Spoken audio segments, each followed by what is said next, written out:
Steak frites with New York striploin. Leave your steaks out for 30 minutes, bring it up to room temperature, and then cover that with lots of salt and pepper, and make sure to get all the edges. I'm using a Costco choice cut, which was on sale. Not bad. The marbling's decent. Time to start the fries. I peel some russet potatoes, then slice them up, and then I make thin shaped fries, similar to McDonald's. I like the rustic, different size pieces. It doesn't have to be perfect, so that's the way I like it. Adding a few tablespoons of rice wine vinegar, and then adding some salt. The vinegar ensures that the potatoes don't fall apart. I am boiling this for 10 minutes total at 170 degrees Fahrenheit. So it is just steaming a little bit. It's not boiling per se. You'll notice that the water starts to go murky. That is extracting some of the sugars out of the potato and some of the starch. So when you extract all that out, then the potato doesn't get overly brown when you fry them. Okay, after 10 minutes, I take it out, put it on some paper towel, and let that dry. I want the potatoes to completely cool and dry off before moving to the fryer. Thanks to the vinegar, the potato doesn't fall apart when I wiggle it, and that's the exact texture that you want to get. I'm using canola oil. It's a high temp oil. You can use whatever oil you want. Avocado oil if you think it's healthier. I'm indifferent between canola oil and avocado oil.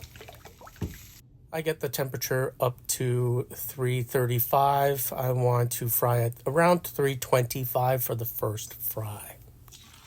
The goal here is to fry it the first time and ensure that it does not turn color. I still want it nice and white after the first fry. Make sure you don't overfill your pot, otherwise it'll be a disaster if the hot oil boils over the side of the pot. Just be careful there. For safety purposes, I always have a lid ready to go if it catches on fire, which is highly doubtful. You just throw the lid on top.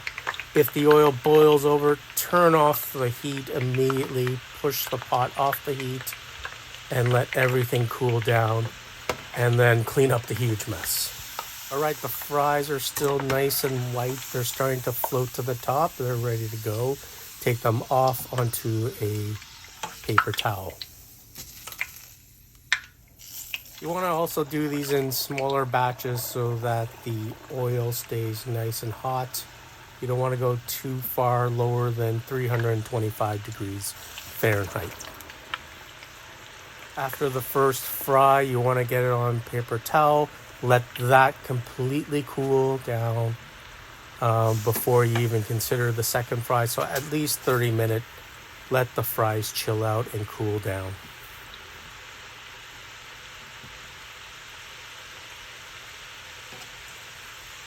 Time for the second fry. Get that oil up to 375 degrees Fahrenheit. Throw in the fries. And you want to get a little bit of brownness color to it. You want to get it nice and crispy before you take it off. And again, do it in smaller batches. One, you don't want the oil to boil over if you overfill it. And two, you want to maintain that hot temperature to be about 375 degrees Fahrenheit. If you put too many fries in, the temperature will drop a little bit too quickly.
drain the fries on paper towel, throw it into a bowl, throw on some salt while it's nice and hot.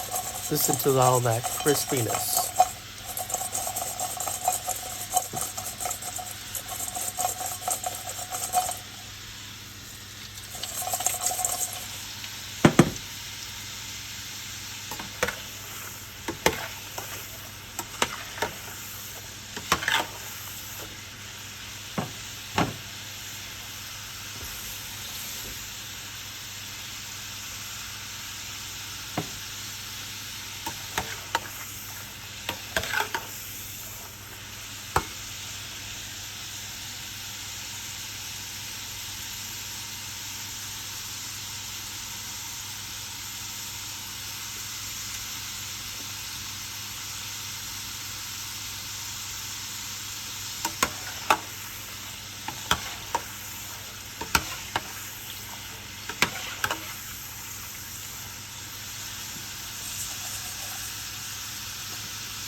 Now, if it's not crispy enough, throw them back in. Do a third fry.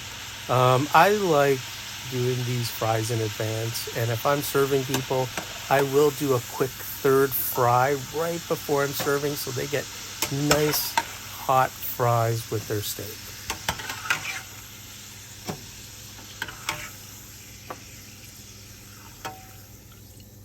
Okay, back to the steak. Extra virgin olive oil on a pan. Throw on your steak. Make sure there's good contact. Get a nice sear on the one side for 2 minutes. Turn it over for another 2 minutes. And then also sear off the edges and render down that fat. I take the steak off and I put it into my Nova oven at 135 degrees Fahrenheit. Got a nice thermometer there, and I take it up to a temperature of 120 degrees Fahrenheit. I am throwing some butter, garlic, thyme, and then I'm scraping off that fond off the bottom of that pan to get all that amazing flavor.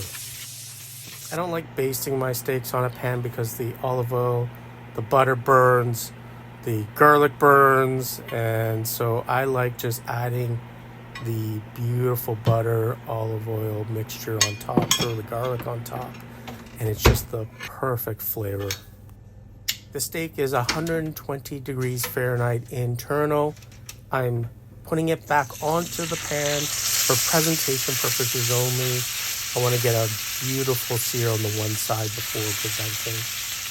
You can eat it right away. 120 degrees Fahrenheit is a amazing temperature for a rare steak. This will take it up to about 125 degrees Fahrenheit.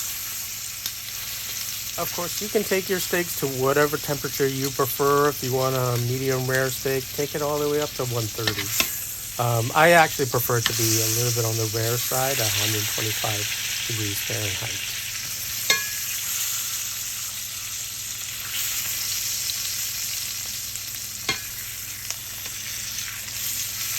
Looks beautiful, and now it's time to take it off and slice up.